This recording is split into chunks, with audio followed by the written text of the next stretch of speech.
بسم الله الرحمن الرحيم. الحمد لله رب العالمين، والصلاة والسلام على خير خلق الله محمد وعلى آله وأصحابه الكرام وتابعيهم بإحسان إلى يوم الدين. ربنا أرنا الحق حقا وارزقنا اتباعه، وأرنا الباطل باطلا وارزقنا اجتنابه. ربنا آتنا في الدنيا حسنة وفي الآخرة حسنة وقنا عذاب النار. خۆشەویستانم لە خزمەت کتێبی نایابی الداء والدواء زانای پایەبەرز ئیمامی ئیبن القەیم ڕەزا و ڕەحمەتی خوای لێبێ زنجیرە وتاری ئاسایشی ڕۆحمان دەست پێ کردو و بەرەبەری کۆتایەکانی کتێبەکەیە. زۆر باسی خۆشەویستی بۆ کردین و باسی ذەمی ئەو خۆشەویستە دنیایی بۆ کردین و باسی چاکانیشی بۆ کردین. ئەم خۆشەویستی کە ئینسان بە مادیگەراییەوە هەیەی هەموو جۆرەکانی خۆشەویستی باشەی هەیە و خراپەی هەیە، زیادەڕەوی هەیە، کەمتەرخەمی هەیە. ئەوێ باسی خۆشەویستێکی تایبەتمان بۆ بکە ئەمڕۆ کە ئەفەرمێ ئەم خۆشەویستیە تایبەتە ئینکاری لەسەر ئینسان ناکرێ و ذەمیش ناکرێت، چەند زۆری هەبێ باشتر.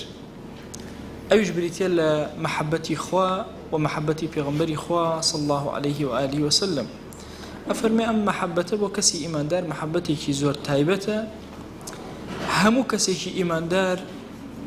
دڵی پێویستی بەو خۆشەویستیە هەیە بۆی مەشغوڵ بێ، دڵی زۆرێک لە خۆشەویستەکانی تر لە یاد کە و ڕەبتی لەگەڵ خوای گەورەیە زۆر بەهێز بێ لەگەڵ پێغەمبەریانە صلی الله عليه و آله وسلم، و هەمیشە یادی مەحبوبەکەی کە باسی ئەو خۆشەویستە تایبەتەکەی خۆی بکە.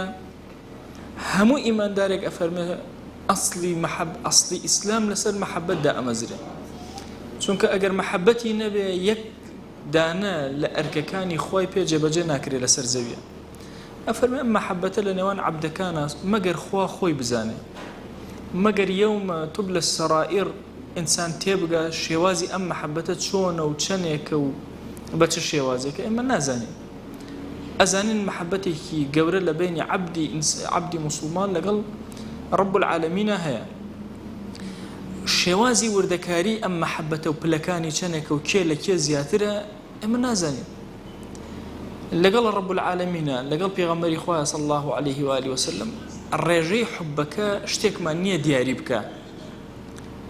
بۆیە مەسائلی مەحەبەت شتێکی معنەویە، حتا مەلائیکە ناتوان مەسائلی مەحەبەت بنووسن. مەسائلی مەحەبەت تەنها ڕەبتی بە رب العالمین خۆیەوە هەیە، ئەو خۆی ئیحسای ئەکات و کۆی ئەکاتەوە لە ڕۆژی قیامەتە ئەیداتەوە بە عەبدەکان. ئەفەرمێ ئەم مەحەبەتەیە وا ئەکا لە ئینسان ئەو قورسایی تەکالیفە زۆرەی شەریعەت هەیەتی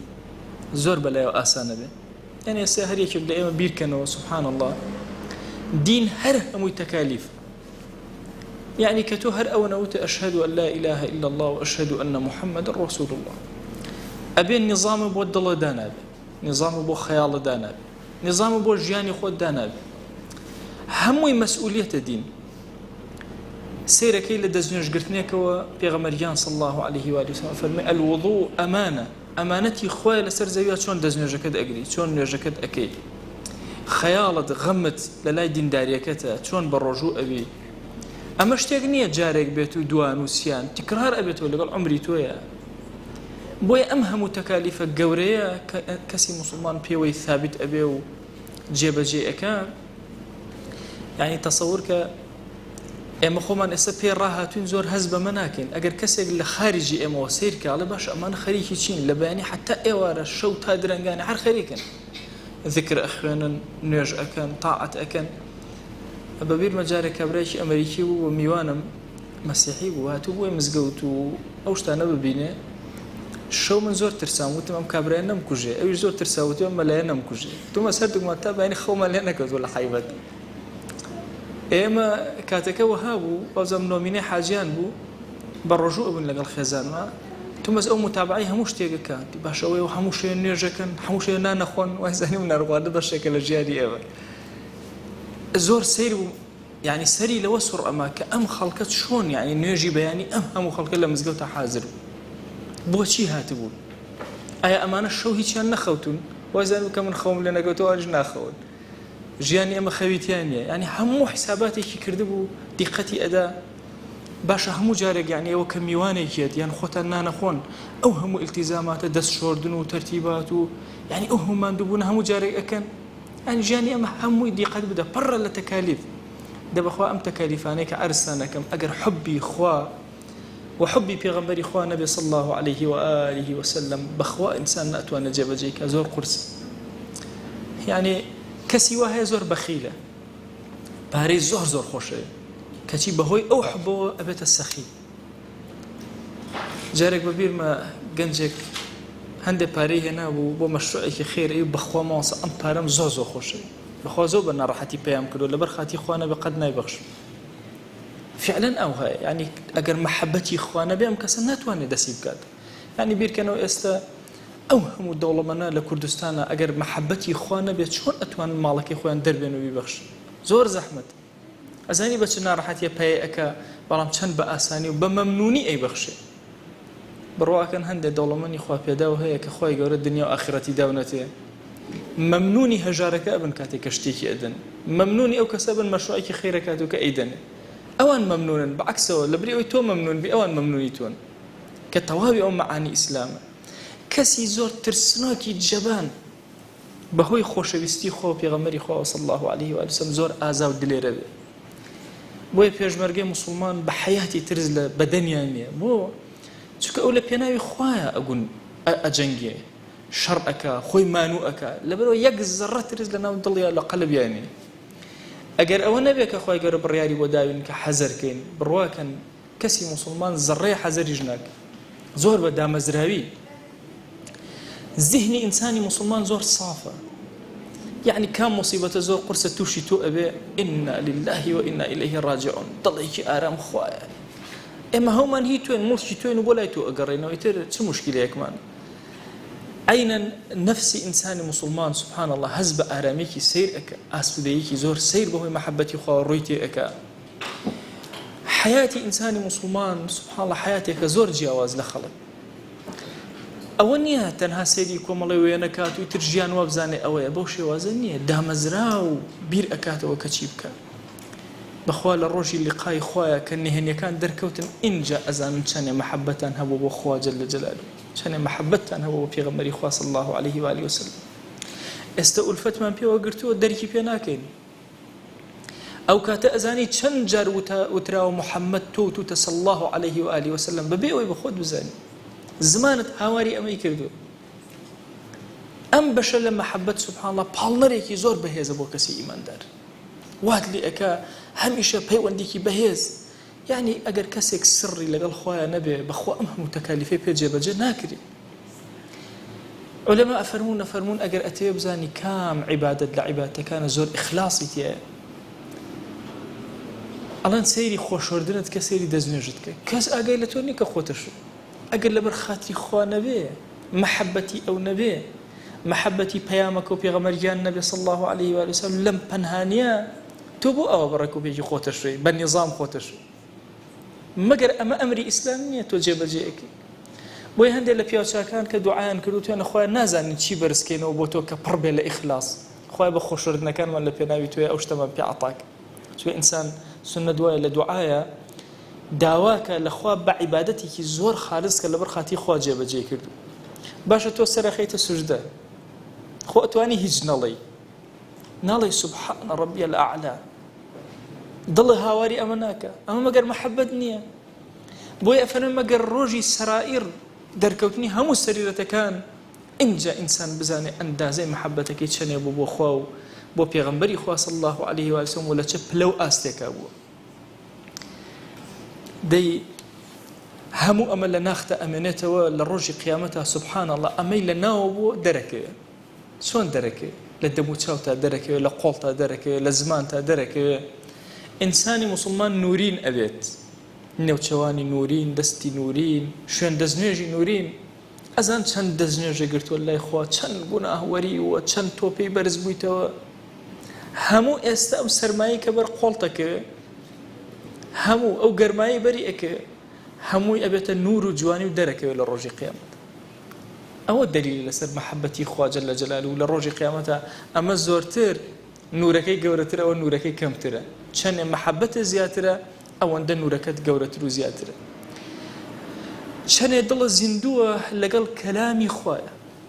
ئەمە دلیلێکی زۆر گەورەیە. ئایا تۆ بزانی مەحەبەتە چەندێک؟ خەڵک عاشقی گۆرانی بێژێ بووە ژیانی لەگەڵ یا سەرفە بێ. جارێک لە گەنجێکم پرسی گۆرانێکی لێ ئەدا وتمەوە لی تێگەی وتی نەوەڵا نازانم هەندی بوو خۆ ئازەری بوو خۆ نازانم چ زمانێک هەر کەس نێزای چ زمانێک ئەرە ڕۆڵی تێناگەی بۆچی وەخۆ ماسەدایەکەی هەر خۆش لەگەڵ ئاوازە باشە تێکەڵی ئاوازەکە بوو ئەی کەسی موسڵمان بۆ گوێ لەو گۆرانێ ناگری بۆچی تۆ خۆت ئەپارێزی لە گوێگرتن لە گۆرانی کە ئەزانی بزمارێکە لە بزمارەکانی شەیطان ئەیدا لە دڵە تووشی فەسادت ئەکە دڵت تێک ئەدا ئەی بۆ بە خۆشەویستیەوە گوێ لە قورئان ئەگری دڵتی ئەدەیتێ ڕۆحتی ئەدەیتێ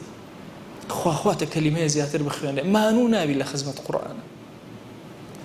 تەواو عەلامەتێکی زۆر گەورەیە زۆر ئەبێ ئاگەمە لەم خاڵە بەخوا ئەگەر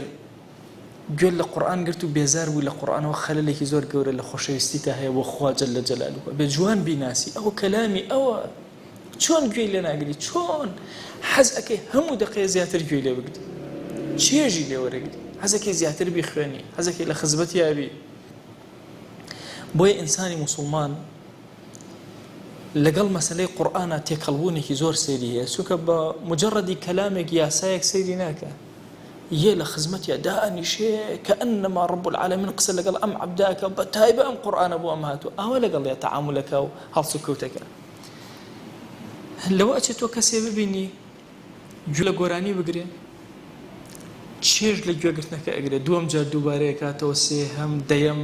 هەر حەزی لێ چونکە طبیعەتی ئینسان تەمان حەزی لە ئاوازە ئەی ئێمە لە چه ئاوازێک چێژ وەرئەگرین دڵمان ئارام ئەکاتەوە ئاسایش بۆ ڕۆحمانەیەنێ ئاوازی قورئان بۆی ئەبینی پێغەمبەر گیان صلی الله عليه وآله وسلم ئەفەرمێ بە عەبدوڵڵای کوڕی مەسعود ئەفەرمێ قورئانم بەسەرا بخوێنە ئەی هاوار من قورئان بەسەر تۆیە بخوێنم کە قورئان بۆ خۆت هاتووە حەزەکەم لە غەیری خۆمە گوێم لێ بێ گوێی لێ ئەگرێ ئەفەرمێ لە شوێنەکە فەرمووی ئەلێرا بوەستە ئەڵێ کە سەرم بەرز کردەوە سەیرەکەم پێغەمبەر گیان صلی الله عليه وآله وسلم فەرمووی ئەسک بە چاویا یەتە خوارەوە هەندێک جار کە تۆ قورئانە خوێنی لاشەت ئەکەوێتە حەرەکە و جوڵە سامێک ئەدگرێ لە مەسەلەی قورئانە دڵت ئەجوڵێ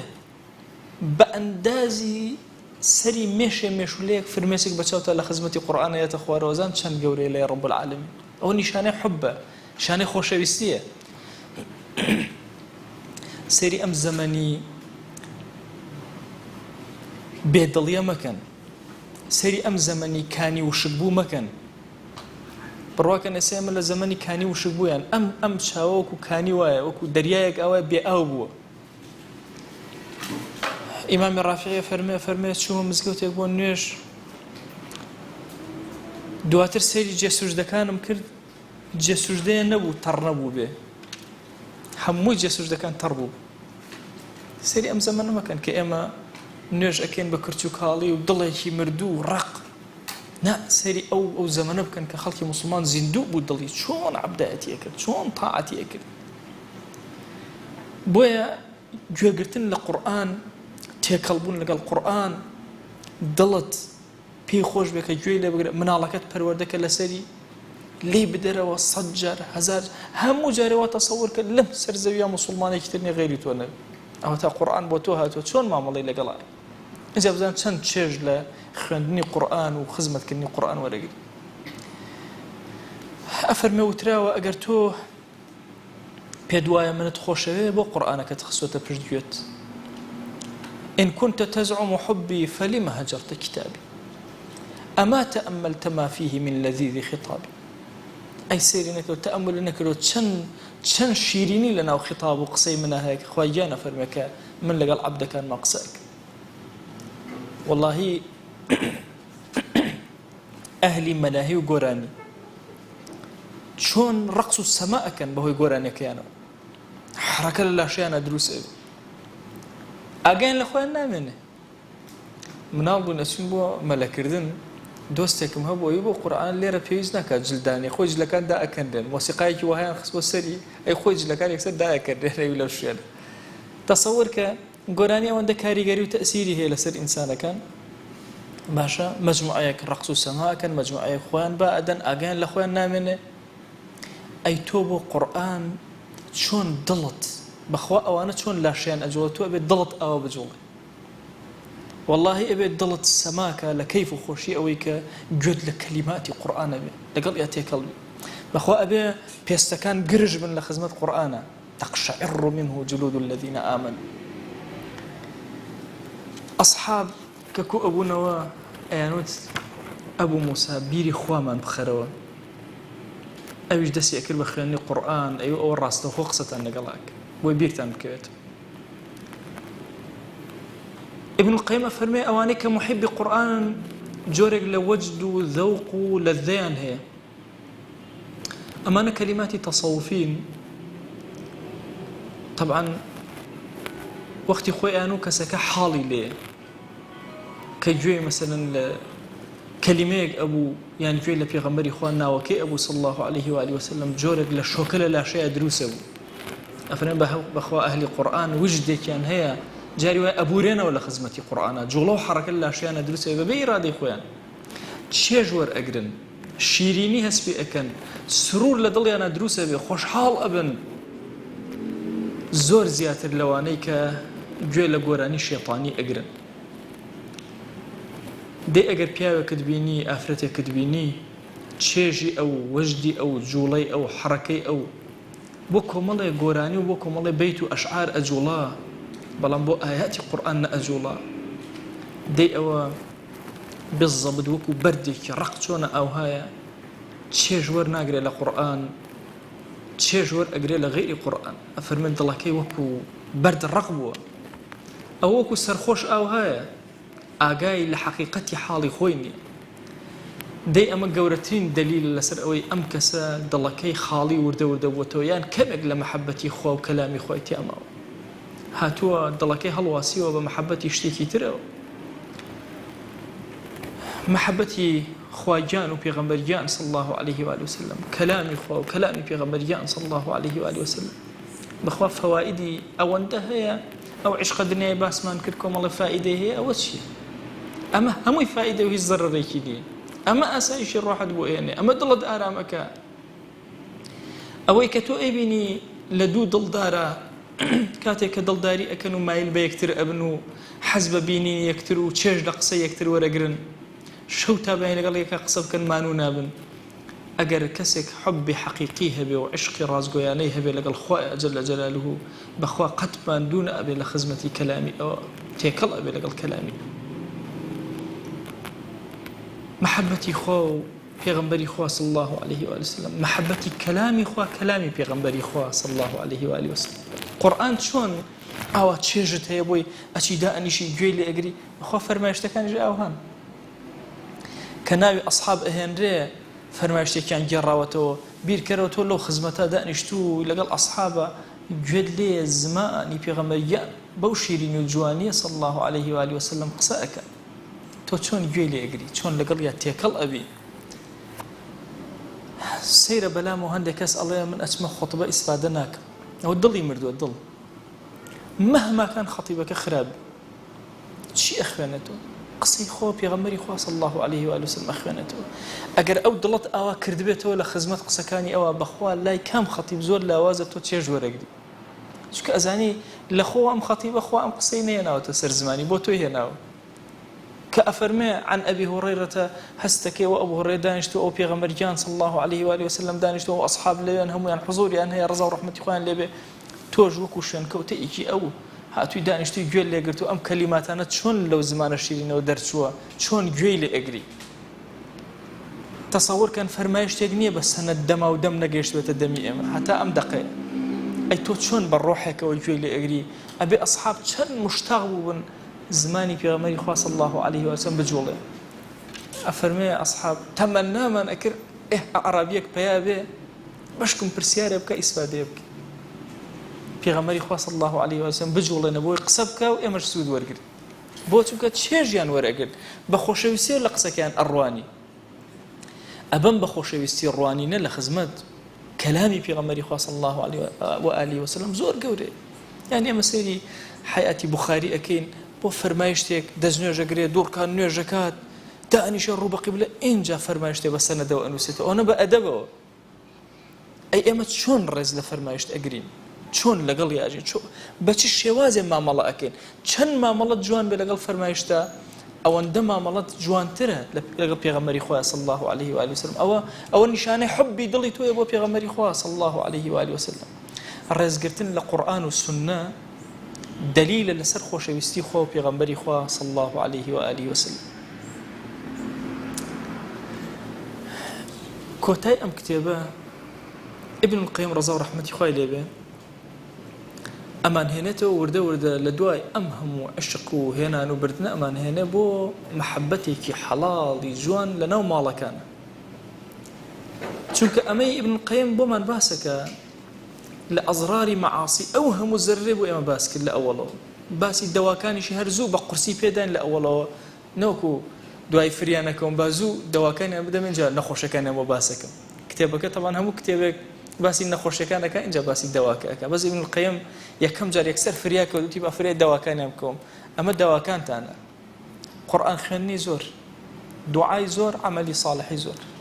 هەرچی نەخۆشی و ئاسایشی ڕۆحە بەم سێشتە دێت دواتر هات ئەو هەموو ئەزرارەی باس کرد ئێستا ئێمە بردەوە بۆ لای خواگیان و پێغەمبەریان صلی الله عليه و سلم بۆ لای کەلامی ئەوان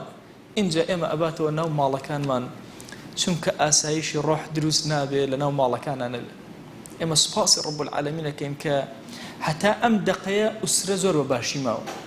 کافران و بێدینان زۆر ئیشیان کردو لەسەر ماڵ و خێزان بۆی هەڵی تەکێنن بەسەرێکە پەیوەندی نەمێنێ ڕەبط لە نێوان ئەفرادی عائیلەکان نەمێنێ بە منافەسەوە لەگەڵ یەکترا بژین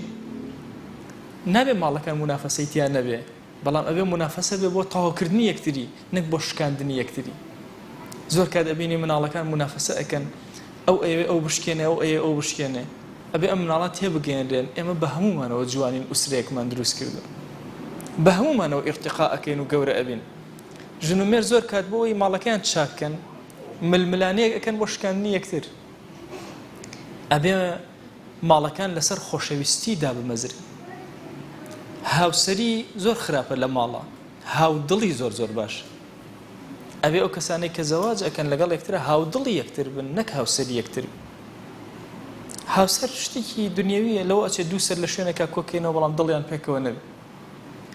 بۆیە ئیمام ابن القیم ئەخیری کتێبەکەی بەرەو ئەم لایە ئەهێنێت ئەوێ پێمان بڵێ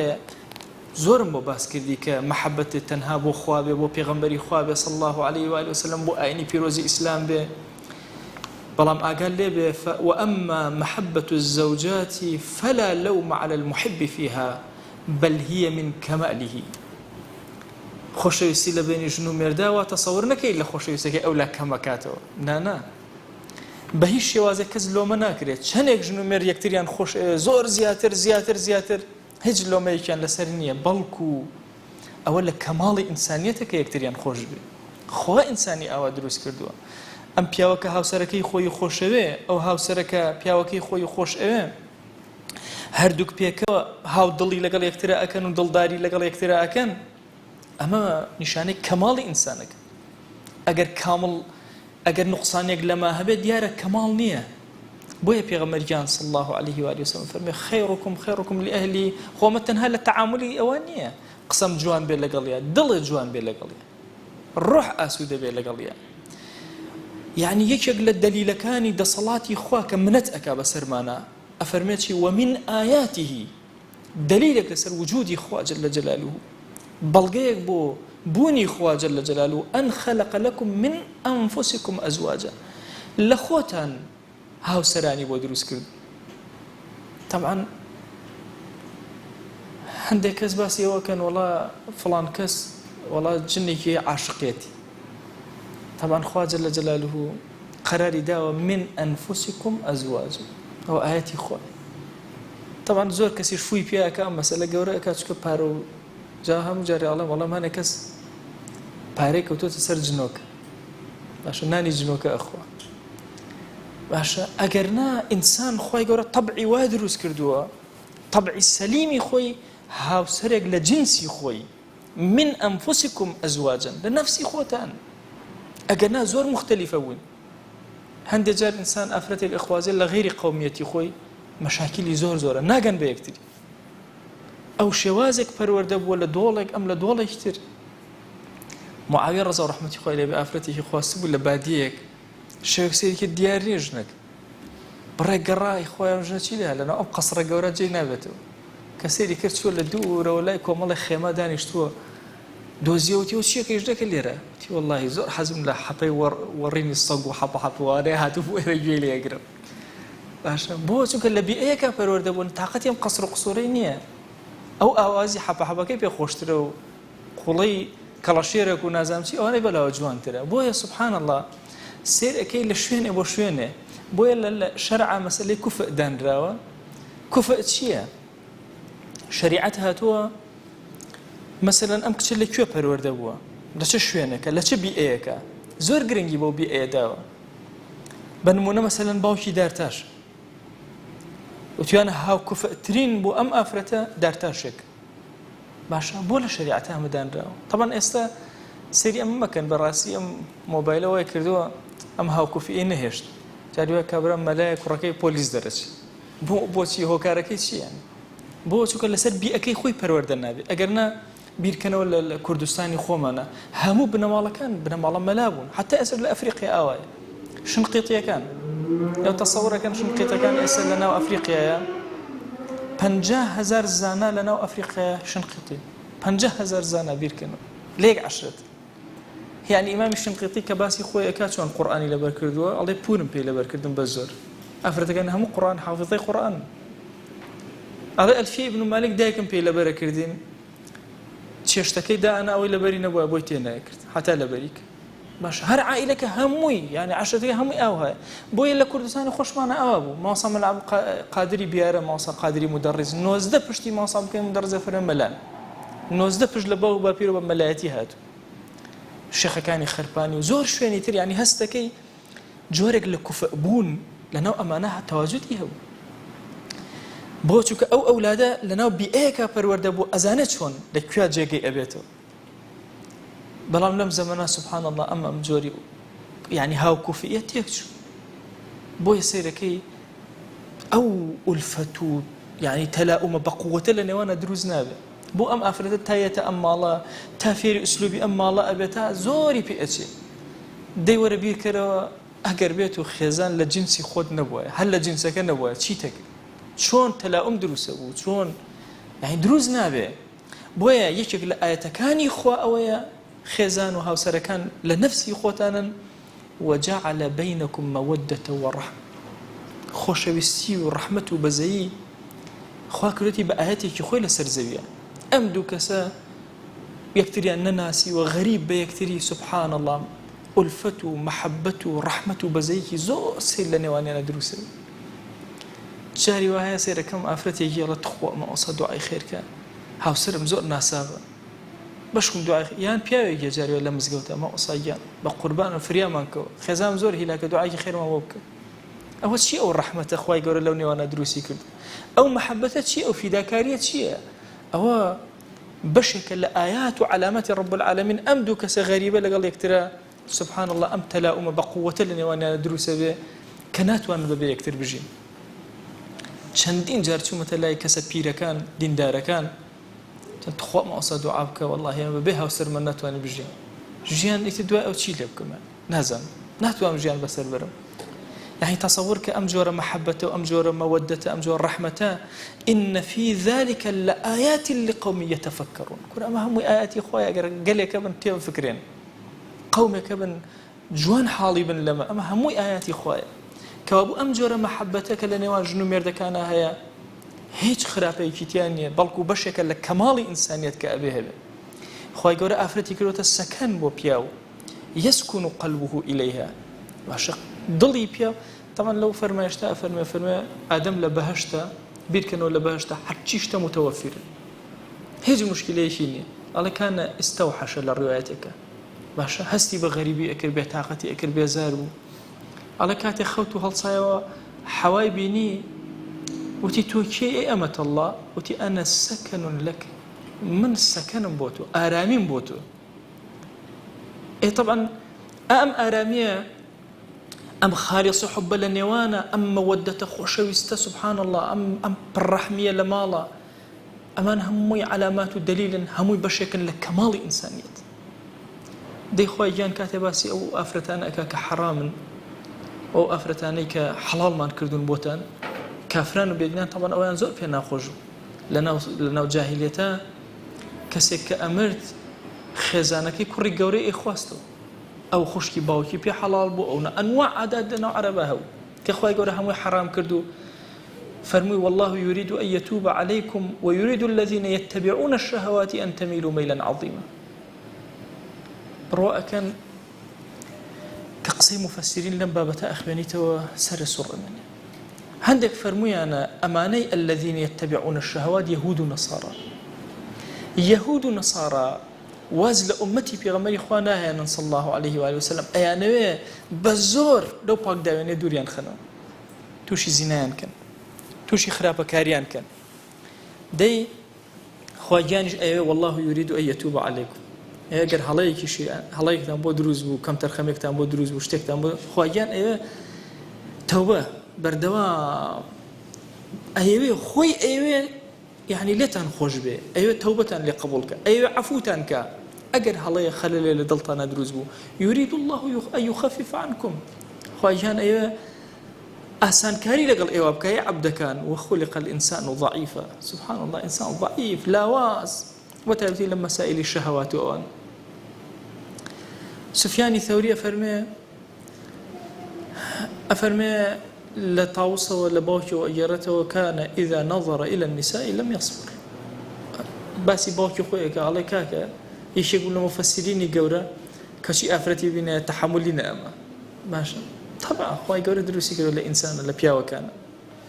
بيغمر جان صلى الله عليه وآله وسلم للرواياتك أفرمي آقاتان ليبه أفرد لبيشه ويا لدواوه لهدو طرفه أقل ليبه صورتك شيطانية أكثر برو كيوتبا فكري بيو برو لا يجي خراب أبا إذا رأى أحدكم امرأة فأعجبته فليأتي أهله شار سريكي زور بهز أفرمي أقر كسكتان أفرتك بيني سرنجي راكشا يكسر بابتي بولاي خزاني خوي فإن ذلك يرد ما في نفسي أويك لدلي هدروسة بأو خيالات خرابانا يكسر لكوالي أكا أما إرشادك زور قوري أما ياسايك زور قوري ياساي تسلي إنساني دانا طبعا لما هندي مسائل هي زور قرنج إنسان مشكي خويتها أو بكا يعني أسا جاري كتير بوازن بوم باس كردن لهورامية علين هربوا مربوا لما بربوا لبريكا كرو باندا ماشا هربوا مربوا لما بربوا يعني قربة مربة سك بربة خو السك منت نازنة مهم تيرو والله يساوري بيتي قلي بيتي هرشي بيتي هرو بيك أو لخوارو هقيني بس رو مهم بربة جلو برقو بوشاك برواك مهم تو بارزراوي جلوبري جوان لبر كرده ايتر چه جواريك چه شوازك اسا او بيركنو چند مدل هي وتاتي كچكن وها بياوكان اسا مدل زور بس كچكن زورت يعني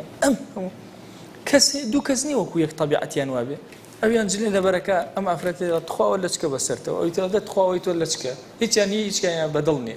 ام حزك يك طاقم يتر هذا تخوا ولا شون أبي يكتاخم أدرناك أبي جورك نوعي شيء تريتي أبي يعني سبحان الله طبائع زور مختلفة هاري كيف نوعك هاري كيف الشوازك شون أم لباسات ولا برأكي أم لباسات بلا خوته وجوانا أبي ترجع أو لباسي بلا وجوانا أبي ترجع تشتري بلا وجوانا طبيعية بوهرها مش يعني طبيعية مهم هر كسب بأستي خوي بأندازي خوي بقياسه جواني خوي لباسي كيف جوانا ولا بريكي زور جار دايكو باو لقى من الله عبيت الشر يعني لسرجل الله الرولا أولا بركة شين الدرو كرك الله نا الله أولا بركة أولا بركة أو خوي أو علاج وأنا أم لا أو علاج وأنا كركنات وأنا أكو باو دايشي بيركاتو كشكنات وأنا أكو أن بيركاتو دايك في الله الرولا أواج وأنا الله نا والله أواج وأني أواج وأنا بو طبيعي لما سلي جلو بركة جواز خواردنا هر أو هاي بلام نتيجة كنتيجة لجلو بركة بوشتي لخواردنا سكبري إمام ابن القيم قصيكي زور جوانك أفرميت شون لم دوانا بدليت إيشاكا چارە سەر ئەکا بە هەمان شێواز ئەفەرمێ لە مەسائلی شەهوەتی عەینەن شتە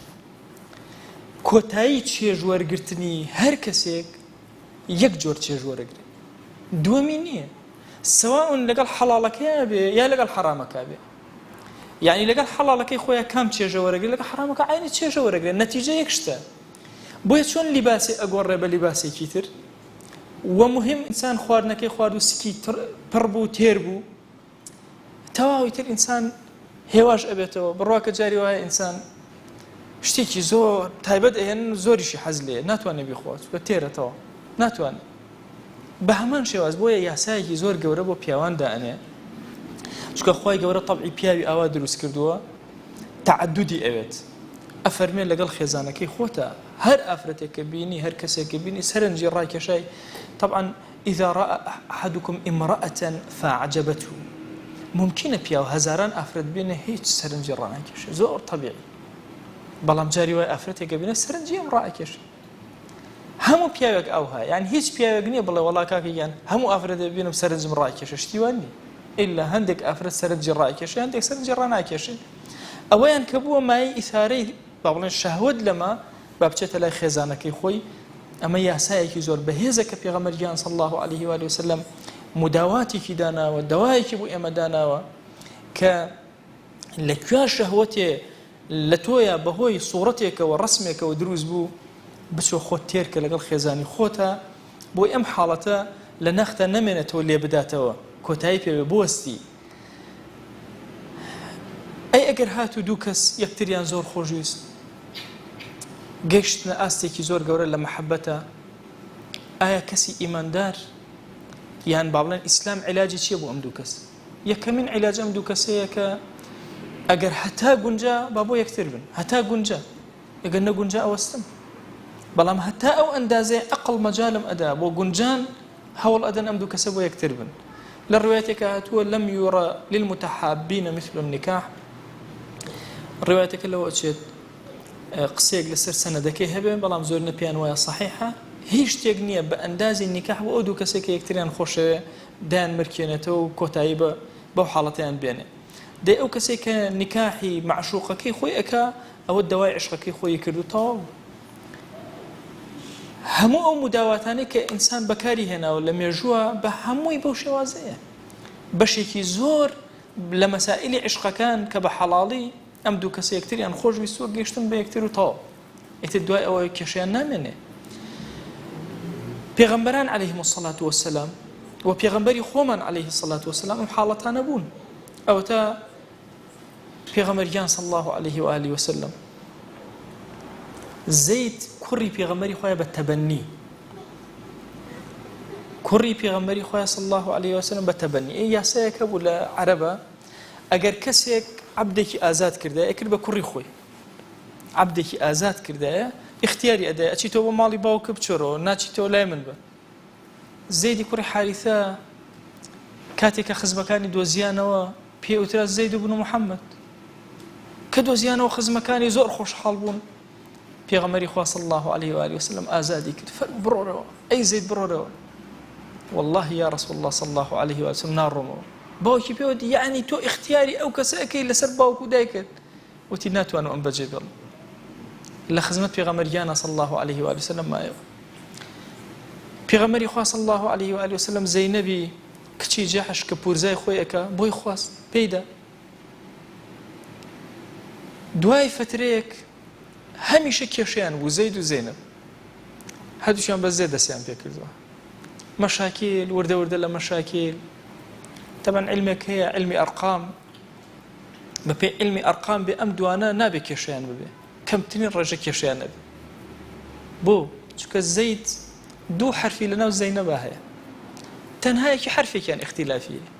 زۆرینەی حیاتیان ئەبێ خۆش بێ زۆرینەی حیاتیان کێشە بوو مەشاکیل بوو لە بینە لە ئەخیرە زەید بڕیاری دا زەینەب تەلاق بدا پێغەمبەری خوا صلی الله عليه و آله وسلم ئەیزانی ئەمە ئیرادەی خوایە ئەگەر نام دوانە زۆر بۆ یەک گونجاون بە هەموو یاسێ بەڵام خواگیان ئەوێ عادەتی تەبەنی بە تەواوی هەڵوەشێنێتەوە ئەبێ زەید پێ بوو تێ زەیدی کوڕی حارثە و ئەمیش ئەبێ زەینەب بخوازێت لە دوای زەید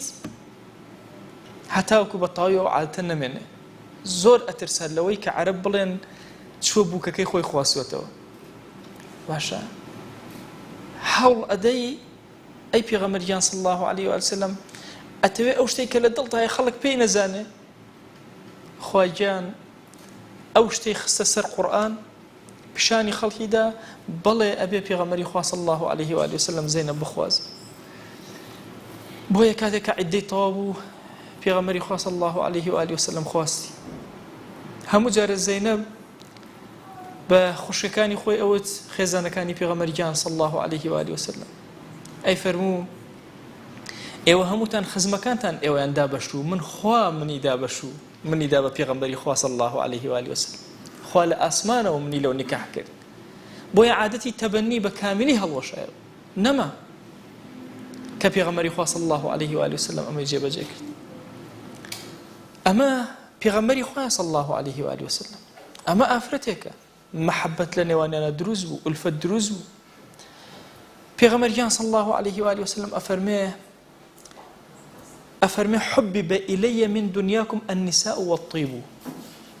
ئەمە تان زۆر ئاگەر لێبێ فەرمایشتێک هەیە ڕوایەتەکە ضعیفە ئەڵێ حبب إلي من دنياكم ثلاث سێشت لە دنیا بۆ من خۆشەویستە الطيب والنساء وقرة عيني في الصلاة أو غلطة أو رواية لا روايتك أو هاي دقيقا ابن القيم باسيك حبب إلي من دنياكم النساء والطيب ناڵێ ثلاثی تیانە لە دنیای ئێوەیە چی لای من خۆشەویست کراوە ناڵێ خۆم خۆشمەوێ ئەڵێ حبب إلي لام خۆشەویست کراوە ئافرەتان لەگەڵ بۆنی خۆش الطيب والنساء ئەم دوانە ئەی چیتر وجعلت قرة عيني في الصلاة لەگەڵ ئەو دووە خۆشەویست کراوە لای من و لە دڵی منە بەڵام ئارامی چاو و دڵم لە ناو نوێژەکانمایە لە نوێژە ئیتر تەواو ئارامی و سکوونەتم بۆیە یعنی کامیلی حب لەوەیە نەک ئەم سیانە لە یەک ئاستا بن نا ئەم دوانە لە ڕووی دنیاوە بۆ من خۆشەویست کران بەڵام لەگەڵ خوای خۆما وجعلت قرة عيني في الصلاة. أفرمي أم لفظة لحد زكاة طواوة أو لفظي كوترا وحبب إلي من دنياكم ثلاث أو روايته لا وازا ضعفه تيايا لفرمايشتك هاتوا لكتاب زهدة أفرمي أصبر بغمرجان صلى الله عليه وآله وسلم أصبر عن الطعام والشراب ولا أصبر عنهن كإمام أحمد لكتاب زهدة روايتي كردو أفرمي لسر نخواردنو آرام أقرم بلام لبرامبر أفرتانا آرام ناقرم وقد حسده أعداء الله اليهود على ذلك ابن القيم أفرمي دجمنا كان إخوة يهود زور حسادت يعني بي أبرد كبيغمبري إخوة صلى الله عليه وسلم أو اندتواناي هي لبين إخوانا يانود ما همه إلا النكاح هيج همي كينة تنها أوان يجن بينه جني زور طبعا هتا يساش كافران هو كلماتان يهود دوباره أكنوا أم يحسدون الناس على ما آتاهم الله من فضله هو يهود ئەتانێ حەسادەت بەرن بە پێغەمبەری خوا صلی الله عليه وسلم لەسەر ئەو شتەی کە خوای گەورە پێی عەتا کردووە.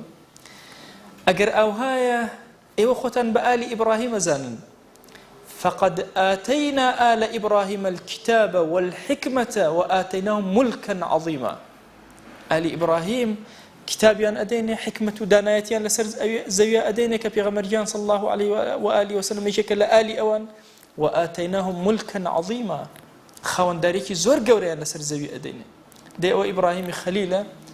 طبعا سارە خاتون بالمناسبة سارة خاتون أجمل نساء العالم في زمانها جوان ترين ئافرەتی سەرزەوی بۆیە مەلیکی میسر کاتێ سارەی بینی خۆی پێ نەگیرە ویستی تەعادای لێ بکە تەسەورەکەن خوای گەورە وشکی کرد دوای وتی ئەمە شەیطانێک لە شەیطانەکان لێمە دوورخەنەوە. سارة أجمل امرأة في العالم لايكي لا إبراهيم خليل دوای هاجرەیان دای هاجرە جارەیەکی فەقیرە بوو خزمەت کارو دڵیتو لە جاری دڵیتو لە هاجرە پێغەمبەرێک لە پێغەمبەران عليه الصلاة والسلام داود عليه السلام 99 خێزانی هەبوو ئافرەتێکی بینی حەزی لەو ئافرەتەی کردی بە 100 باشە. سولەیمان عليه السلام 90 خێزانی هەبوو خوای گەورە قووەتێکی داوێ هەموو شتێک لەگەڵ 90 خێزانەکە لە ڕوایەتەکان مەشهورە هاوسەرگیری سەرجەیی لەگەڵ هەر 90ەکەیان ئەکرد. طبعا شەوێکیان چوە لای هەر 90 خێزانەکەی و فەرمووی ئەم شەو ئەچمە لای هەر نەوەت ئافرەتێک خوای گەورە نەوەت کوڕم پێ ئەدا نەیوت ئینشاءالله ئەیان کەم بە نەوەت مجاهید لە پێناوی خۆی ڕۆشت کە لە ڕوایەتی بەنو ئیسرائیل هاتووە لەگەڵ هەر نەوەتە سەرجەیی کرد خوای گەورە مناڵێکی نیوەی دایە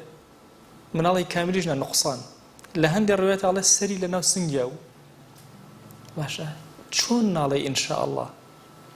کەلیمە ئینشاءالله ناڵێ ئەی سولەیمان هەندێک مفەسرین فەرمویانەوە کە نێنێکی ئیسرائیلیە بەڵام ئەسڵ و ئەوەیکی لە قورئانە هەسپی ئەەکەی کە سولەیمان عەلەیهی السەلام کەلیمەیەک ئینشاءالله ئەکی نەکردووە خوای گەورە عیتابێکی داوە عقوبەیەک وی بگەڕێتەوە پێغەمبەریان صلی الله عليه وآله وسلم أفرمي سئل رسول الله صلى الله عليه وآله وسلم عن أحب الناس إليه كي لا يتوزور خوشة بستا فرمي عائشة للروايتك أفرمي باسي خديجة من بوكا أفرمي إني رزقت حبها خوشة بستي خديجة بومن رزقي خوايا بومن كأنما خواي قورا رزقي كي تايبتي دوامته لخوشة بستي خديجة بويا فرمي كاتك خوشكي خديجة هات في غمري خوا صلى الله عليه وسلم دموسها قشبوا ڕەفیقێکی بەهاتایە زۆر خۆشحاڵە بوو لە دوای وەفاتیەوە زۆرێک لە وەفا و لە مەحەبەت دەی خۆشەویستی ئافرەتان بەشێکە لە کەماڵی پیاوان خير هذه الأمة أكثرها نساء ابن عباس فرمي باشا باشترين پیاوی ئەم ئومەتەیە ئەوەیە کە خێزانەکانی زیاتر بن ئیمام بوخاری ڕوایەتی گێڕاوەتەوە لە ابن عباسەوە صحیحە إمام أحمد لعبد الله كوري عمر ورضا ورحمة الله بمان إجارته كأفرمل كاتك جواري توزيع كرا جاري كدرايك ولا السهم كاني عبد الله كوري عمر طبعا يتكلم متشددين لمسائل دينه أفرمي هل دواء وري قلت يكسر ماشي كرت دواء بيري كرت يقدو كز لوجودي أنا حاضر أفرمي في غمريان صلى الله عليه وآله وسلم لو داستان مشهورة داستاني مغيث برير يعني ابن القيم لێرە ئەوە شتێکمان پێ بڵێ ئەڵێ ئەگەر دوو کەسان بینی یەکتریان خۆش ئەویست هەوڵ بدەن بیان گەیەنە یەکتر طبعا مەسەلەکەم مەشهورە بەریرە یەکێک بوو لەو جاریانی طبعا نظامی عەبد و جاریە لە ئیسلامە واجبە لەسەر ئەگەر عەبدێک هەبێ ژنی بۆ بێنی ئەگەر پێویستی بە دوو ژن هەبوو تا دوو ژن واجبە لەسەر بۆی بێنی واضحە يعني تۆکە ئەم عەبدە هەتارەوەنی خزمەتێ بکە یەک کۆمەڵ تەکالیف لەسەر شانت ئافرەتێکی جاریەشت هەبوو واجبە لەسەرت بیدەی بەشو زۆر کات سەیدەکان عەبدیان هەبوو جاریان هەبوو ئەیاندان بە یەکتر بەریڕە و مغیث درابوون بە یەکتر مناڵێکیشیان هەبوو بەریڕە هەموو ڕۆژێ ئەچوو بۆ لای دایکمان عائیشە ڕەزا و ڕەحمەتی خوا لێ بێ زۆر ئەویست لە فیقهی دین تێبگە ئەو ئافرەتانەی کە جاریە بوون و لە فیقهی دین تێگەیشتون زۆر زۆرن دەیەها کتێبە لە شعری ئەوانە نووسراوە زۆر ڕۆشن بیر بوون ئەفەرمێ وردە تێگەیشت کە لە ئیسلامە ئەم ئەتوانێ خۆی ئازاد کە چوو بۆ لای سەیدەکەی وتی من ئەمەوێ خۆم ئازاد کە وتی قەیچێکە خۆت ئازادەکەی ئەوەندە وتی بە قیست پارەکە تێبێ ئەوەندە وتی باش قبوڵ هەموو ساڵی ئەوەندە پارە تێمە تا ئازاد دەبم باش دەستی کرد بە کۆکردنەوەی پارە طبعا یەکێک لەو پشکانەی زەکات ئەدرێ بەوانە ئەوانەی کە مکاتەبە ئەکەن پێوتێ مکاتەب ئەچێتە لای سەیدەکەی خۆی ئەڵێ من ئەمەوێ ئازاد بم بەچەند بە 100,000 بۆ نمونە بە ماوەی 5 ساڵ ئەم 100,000 دەدەن باشە بەسەرچە ساڵی یەکەم بڕێک لە پارەکە ئەدا 20,000 پێنجێکی ئازادە بێ ساڵێت مەرج نییە ینی بە 2 ساڵ بەسەر یەکەوە ئەدەمێ چۆن بۆی کرا مسلمانان ئیتر ئەبێ زەکاتەکانیان بدەن بەو کەسانێک کە مکاتەبن بۆی ئازاد بن دایکمان عائیشە هاوکاری بەریڕەی کرد بەریڕە ئازاد بوو خەڵک زۆر دڵخۆش بوون بەریرە ئەگەڕا بەناو مەدینای و ئازاد بووم نەجاتم بوو ئەلحەمدوللا بەریرە یەک کەس پێی ناڕەحەت بوو ئەویش مغیث بوو لایەک حەزی ئەکرد خێزانی ئازاد بووە لایەکیش خەمی بوو لێی جیابێتەوە نێزانی چی بکە کە تەواو وەزعەکە هێ من بووە هاتە لای پێغەمبەری خوا صلی الله عليه وآله وسلم وتی ئایا من سەلاحەتی ئەوەم هەیە لە شەرع ئەم نیکاحی خۆم هەڵوەشێنمەوە بەڵێ سەلاحەتی هەیە تۆ ئازادی ئێستا وتی دێ من بڕێرم دە هەڵوەشانە مغیث دەستی کرد بە گریان زۆر پاڕایەوە لی مناڵێکمان هەیە ئەو زۆری خۆشەویست ئەفەرمێ لە دوای ئەوەش لەکوێ بەریرە دەرکەوتە مغیث شوێنی ئەکەوت بە کۆڵانەکانی مەدینایە فرمێسک بە چاویات تەوەسولی ئەکرد بە خەڵک توخوات بەس داوای لێ بکەن بەم جێرەت چاری نەما ئەفەرمێ ئەخیر جار هاتە لای پێغەمبەری خوا صلی الله عليه وسلم یا رسول الله والله هاتوم شەفاعەتێکم بۆ بکەی ئاڵێ پێغەمبەری خوا صلی الله عليه وسلم چوو بۆ لای بەریرە بیرکەنەوە ئافرەتێک جاریەیەکی داما و ئازاد بۆ ئێستا پێغەمبەری خوا صلی الله عليه وآله وسلم بەو گەورەی خۆی ئێتە لای ئەم ئافرەتە والله هاتووم داوات لێ ئەەکەم لەو ڕاجعتیه ئەم کەلیمە زۆر گەورەیە بەشکم مغیث بگێڕیتەوە بۆ لای خۆت نەڵێ بچیتەوە بۆ لای معیث سبحان الله مغیث ئەڵێ بەشکم ئەو ئەگێڕیتەوە بۆ لای خۆت بەزەی پێیەتەوە پێغەمبەری خوا صلی الله عليه وآله وسلم ئەڵێ ئەمرم پێ ئەەکەی ئێ پێغەمبەرگیان صلی الله عليه وآله وسلم ئەڵێ نا وەڵڵا شەفاعەتەک لێت ئەپاڕێمەوە داوات لێ ئەەکەم بەشکم ئەمە بکەی ئەڵێ وەڵڵاهی ناگەڕێمەوە لای ناتوانم لەگەڵیا بژم ئەڵێ پێغەمبەری خوا صلی الله عليه وآله وسلم گەڕایەوە مامی بینی عەباسی مامی وتی سەرە سوڕ نامێنێ ئەو چەند ئەوی خۆشەوێ ئەو ئەوەندە ڕقی لەوە مغیث چەندێ بەریرەی خۆشەوێ بەریرە ئەوەندە ڕقی لە مغیث ناگەنەوە یەکتر تاز حتا وەکو وەفاتی کرد مغیث هەر شوێن کەوتەی و ئافرەتە بوو دڵی پێوەی باشە تەسەوور کە لەمەوە ئێمە دەرز وەرەگرین ئەفەرمێ سبحان الله پێغەمبەری خوا صلی الله عليه وآله وسلم بەم عەزەمەت و گەورەی خۆی ئەچێ شەفاعەتەکە داوا ئەکە لەم ئافرەتە بەشکم بگەڕێیتەوە پەشیمان بیتەوە بەشکم پێغەمبەرگیان صلی الله عليه وآله وسلم باسی ئەم بەشەی دڵی کردو دڵ لە تەعەدودی ئافرەتەکانە دائما ئینسان قەسمی بۆ دانراوە لە شەریعەتە کۆمەڵی یاسای بۆ دانراوە چۆن مامەڵەکە لەگەڵ خێزانەکانیە بەڵام دڵ شتێکی ترە هەر چۆن مناڵەکان یەکێکیانە لەوی تریان و خۆشترە بەڵام نابێ ئەوێ عەدالەت کەی لە نێوانیانە بە هەمان شێواز ئەفەرمێ کاتێکە قسمی خێزانەکانی کردبوو ئەچوە لای خێزانەکانی ئەی اللهم هذا قسمی فيما أملك ئەمە ئەو بەشەیە کە من توانام هەیە ئەتوانم ئەم شەوە لێرە بم ئەم شەوە لێرە بم ئەم شەوە لێرە بم فلا تلمني فيما لا أملك خوای گیان داوا لێ ئەەکەم ئەوەی کە لە دەسەڵاتی خۆمانیە کە حوبە یەکێکیانم لە یەکێکی تریان زۆرتر خۆشەوێ ناتوانم بە ئەندازیە خۆشم بۆن خوایە لەوە لۆمە مەکە لێم مەگرە یا ئیلاهی ولن تستطيعوا أن تعدلوا بين النساء ولو حرصتم با حرصشتان زۆر بێ سوور بن ناتوان لە مەسەلەی حب و خۆشەویستیە وەکو یەک لەگەڵ خێزانەکانتان مامەڵەکە ناتوان علەما فەرمویان ئەمە لە دوو شتە لە مەسەلەی خۆشەویستی دڵە لە مەسەلەی جیماعیشە بە هەمان شێواز ئایا شەرعەن واجبە ئەم پیاوە چوار ئافرەتی هەیە بە نمونە ئەگەر سەرجەی لەگەڵ ئەما کرد ئیلا ئەبێ لەگەڵ ئەوی تر و ئیلا لەگەڵ ئەوی تر شابیکە نەخێر واجبە لەسەری لە لای بمێنێتەوە مداراتی کە مراعاتی کە بەڵام واجب نییە لەسەری مەسائلی جیماع و مەسائلی حبیش لە دڵایە ئەو تا خولەفای ڕاشیدون ڕەزا و ڕەحمەتی خۆیان لێبێ هەمویان هاتوون شەفاعەتیان کردو بۆ کەسێک کە عاشق بوو بێ لەگەڵ معشوقەکەی حتا توانی بێتیان هەوڵیان داوە ئەوە ئیمامی ئەوبەکر ئەوە ئیمامی عوسمان ئەوە ئیمامی عەلی ڕەزا و ڕەحمەتی خۆی لێبێ ئەفەرمێ غوڵامێکیان هێنا بۆ خزمەتی ئیمامی عەلی لە شەوێک لە شەوەکانە لە ماڵێکە گیرا بە دزیەوە ئەڵێ هێنایان بۆ بەردەم وتیان قوربان ئەم پیاوەمان گرت بە دزی لە ماڵی فڵان کەسە شەو ئەڵێ ئەویش ئیمام پێوت وتی چۆن ئەچیت شەوان ئەچیتە ماڵی خەڵکو دزی ئەەکەی وتی واللهی ئەی ئیمام بەخوا من دز نیم چیرۆکێکم هەیە با بۆ بگەڕمەوە ئەڵێ وتی ئادەی چیرۆکەتم بۆ بگەڕەوە وتی بەخوا بە شعرێکی دوور و درێژ وتی بەخوا من کچی ئەم ماڵم بینی تەحملم نەما ئەم شەو ڕۆشتم وستم قەناعەتی پێ بکەم هەرچۆن ئەبێ بە دزی ئەوانی ترەوە بەخوا بۆ ئەوە چوم بۆ دزی نەچوو ئەڵێ کە ئیمام ئەمەی بیست فەرمووی بەیانی زۆر دڵی بۆی سووتە بەیانی ڕۆژ بۆ لای باوکی ئافرەتەکە زۆر تەکلیفی لێ کرد زۆر هەوڵی لەگەڵ تا قەناعەتی پێ کرد و باوکەش وتی ئەمە لە چه عەشرەتێکە کەوتیان لە فڵانە عەشرەتە وتی ڕازی مە کچەکەی خۆی پێدا معاویە ڕەزا و ڕەحمەتی خوای لێبێ جاریەکی جارێک بۆ هات کڕی ئەفەرمێ دوایی کە سەیری کرد بەردەوام کۆمەڵە شعر ئەڵێت وتی پێم بڵێ تێم گەیان ئەم شعرانە بەسەر کێ ئەڵێ وتی وەڵڵاهی ئەو سەیدەی پێشوم زۆر حەزم لێ کرد دڵم هەر لای ئەوە ئەڵێن ناردی بە دوای سەیدەکە وتی ئەگەر ئەمە ئازاد کەم ئەی خوازی وتی ئەرە وەڵای خوازم ئازادی کرد و پێیدا ئەڵێ معاویە ڕەزا ڕەحمەتوڵڵاه خۆشی زۆری خۆشەویست بەڵام کە سەیری ئەکرد ئەفرەتەی دڵی لەوێ ئازادی کرد و دای بە بەرامبەرەکە زۆرێک ڕیوایات ابن القیم بۆی باس کردوین بە تەفسیل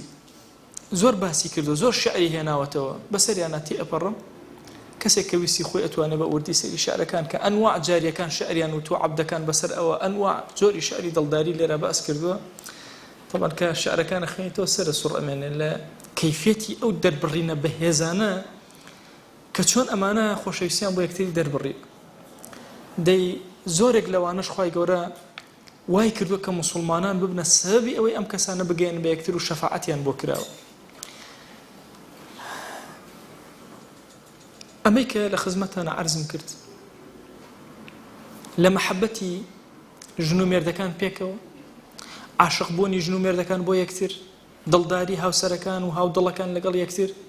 ئەمە بەشێکە لە ئیسلام و ئیمانی ئێمە بەشێکە لە کەماڵی ئینسانیەتی ئێمە تەسەوور کە لەوە لە زەمانێک لە کوردەواریە عیبە بوو بێ ئەگەر پیاوێک بڵێ وەڵا ژنەکەی خۆم خۆشێ بەلای زۆر قورس بوو بێ یان وای پیشان نابێت لەناو خەڵکە کە ئەم هەر ئەمرەکات و ئەوان جێبەجێەکەن و هیچ مەحەبەتێکی دەرنەبڕی بێ ئایا ئەو ئوسلوبی ئیسلامە و ئیسلام ئەوە پێ ئەڵێ نەخێر بەڵکو هەموو ئەم شعرانە و ئەم شێواز کێ ئەیزانی معاویە ئەم جارەی زۆر خۆشێ ئەو ڕاویەکان هەموو ئەیگەڕنەوە ئەڵێن معاویە زۆری خۆشەویست و لەگەڵەوەش ئازادی کرد کەوا بوو حوبەکەی دەربڕیوە بۆیە مەسائلی خۆشەویستی دەربڕین بە تایبەتی لە نێوان هاوسەرەکانە زۆر گرنگە بەشێکە لە چارەسەری کێشەکانی ماڵەکە بەخواتەوە لە ژن و مێردێک هەردووکیان ئەو پەڕ یەکتریان خۆشێ بەس کەسیان ناڵێ هەموو ئیشارەتەوە لە دڵی خۆیان چه فائیدەیەکی هەیە بەخوا جاری وایە ئەتوێنەوە بۆ یەکتری ناوێرن بە یەکتری بڵێن ئەو ئەڵێ وەڵا سووکە بم لە پێشچاوی ئینجا وەڵا سووکە بۆچی سووکە بی ئەو پێغەمبەریان صلی الله علیه و آله وسلم ئەفەرمی عەمری کوڕی عاص شەڕێکی کردبوو زۆر سەرکەوتنی بەدەستهێنا بوو هاتەوە ئەڵێ وتم ئەڵێ تۆمی لە هەموو کە زیاتر خۆشە ئیشێکی وا مهم کردو ئەڵێ وتم کێو زۆر خۆشە پێغەمبەریان صلی الله علیه و آله وسلم ئەڵێ وتی عائیشە لەناو ئەو پیاوە ئەو خەڵکە باشە والله عائیشە خۆشە وتم ئەی لەناو پیاوانە کێ خۆشە وتی ئەبوها باوکی عائیشە باشە سبحان الله ئەم کەیفیەتی تەرتیبە ئەم جوانی کە لە ئیسلامە هەیە ئەم جوانی دەربڕینە بۆیە یعنی نە کەسەکە شاعرە حتا ئەو ڕۆژێ ئەمرە شعرە بەسەر خێزانی خۆیان ناڵێ دار و دیوار و هەرچی ئەم کوردستانە ئەیکا بە شعرێکی بۆ خێزانی خۆی نەوت باشە بۆ زەمانێکی جەفا و وشکی خۆ پێشتر وانە ئەبڕۆ سەیری ئەو شاعرە کۆنانەکە بزانە چەندێ شعریانەیە بەسەر هاوسەرەکانی خۆیانە بەدڵ بۆ یەکتری شعریان وتووە بەدڵ بۆ یەکتری ئاوازیان بۆ یەکتری دەربڕیوە بۆیە عەزیزانم لە ڕاستیە بەشێک لە ئاياتی خوا لە ماڵەکانە مەحەبەت و خۆشەویستیە دەربڕینی ئەم نعمەتەی خوا بابەتێکی زۆر فقهی دینی شەرعی ئیسلامی سنەتیە بۆیە هەموو کەسەکان لە ماڵەوە پێویستمان بەمە هەیە یعنی تۆ تەسەوەر کە ئافرەتێک ئەوەندە ماندوو ئەبێ ئەوەندە هیلاکە بێ ناڕەحەتە بێ هەتا ئەو ڕۆژێ ئەمرێ هەست ناکە ئەڵێ مێردەکەم خۆش منی خۆشە یا منی خۆش نەکە بۆ قورئان نازانێ هەتا ئەو ڕۆژێ ئەمرێ نازانێت چی بکە پیاوەکەش بە هەمان شێواز باشە تۆ بڵێ ئافرەتە منی خۆش بێ تۆ بڵێ وا بێ نازانێ هەندێک جار لەوە چی ئافرەت بتوانێت زیاتر لە کۆمەڵگەی ئێمە کەلیماتەکانی خۆی دەربڕێ پیاو هەر ناتوانێت کە ئەمە هەڵەیەکی زۆر گەورەیە بەڵکو بە پێچەوانەوە ئەمەی کە پێغەمبەریان صلی الله علیه و آله وسلم پیشانی ئێمەیەدا لە حوبێکی حەڵاڵ خواگیانم زۆر خۆشەیە کەلامەکەی ئەوم زۆر خۆشەیە بۆی ئەتوێمەوە پێغەمبەریانم صلی الله علیه و آله وسلم زۆر خۆشەیە بۆ کەلام و بۆ وتەکانی ئەتوێمەوە لە دوای ئەوان کێم زۆر خۆشەیە ئەوە حوبە لە دڵا دانراوە باوکو دایکم زۆر خۆشەیە لە دوای ئەوان کێ خێزانم هاوسەر ئەمە یاسای ژیانی تۆیە ئینجا ئەولادەکان زۆر جاریوە هەیە باوکێک یا دایکێک مناڵەکانی لە پیاوەکە خۆشترە یا مناڵەکانی لە ژنەکە خۆشترە چۆنە گەشتیوە ئەبێ ئەم دوانە ئەوەندە لەگەڵ یەکترا منسەجم بن ئەمەندە یەکتریان خۆش بێ ئەوەندە توابنەوە بۆ یەکتر لە مناڵەکانە ڕەنگ باتەوە هەندێشتی زاهری هەیە لە فلیملیما هیچ نییە وەڵا ئەو ماچێکی ئەوێ کرد و نازانم هاتەوە سەلامی ئەوە چییە دەربڕینی ئەم جوانی کە ئیسلام پێی عەتا کردوین یعنی من لە کوردەواریە زۆر ئەم حاڵەتە ئەبینم ژن و پیاو بەڕاستی بۆ یەکتر تواونەتەوە کەچی زمانیان نییە ئەم جوانێ دەربڕن بۆ یەکتری ئەو تەسیە ئێمە هەست بە خۆمان ناکەین من هەندێک جار میوانی غیرەدینم هێت اینجا من هەستەکەم ئێمە لە چ نیعمەتێکین یعنی تەسەورەکەی هەموو کۆمەڵە شکلیات لە نێوانیانە هەیە غیری ئەو شکلیاتان شتێکی تر نییە بەڵام خەڵکە ئیماندارەکە مەسەلە شکلیات نییە کام پیاو هەیە دەست بەرز کاتەوە بۆ دوعا بۆ خێزانی نەکە قەت ناتوانێت بۆی نەکە کام ژن هەیە بۆ مێردەکەی نەکە بە حەیاتی ئەوە معنای حوبە تۆ لە بەردەم خۆیان حوبەکە دەرەبڕی ئەی بۆ بە ئەشکرە لە ماڵەکە دەری نابڕی بۆی ئارامیتان بۆ بۆیە ئەم دەوایی کە ئیبن القەیم پێمان ئەڵێ بۆ ئاسایشی ڕۆحمان بەخوا ڕۆح ئاسایش نابێ ئەگەر ئوسرە ئاسایش نەبێ ئاسایشی ئوسرە بەشێکی زۆری بەو دەربڕینی مەحەبەت و خۆشەویستی و کەیف و سەفایە ئەبێ کە لە ماڵەکانە دروست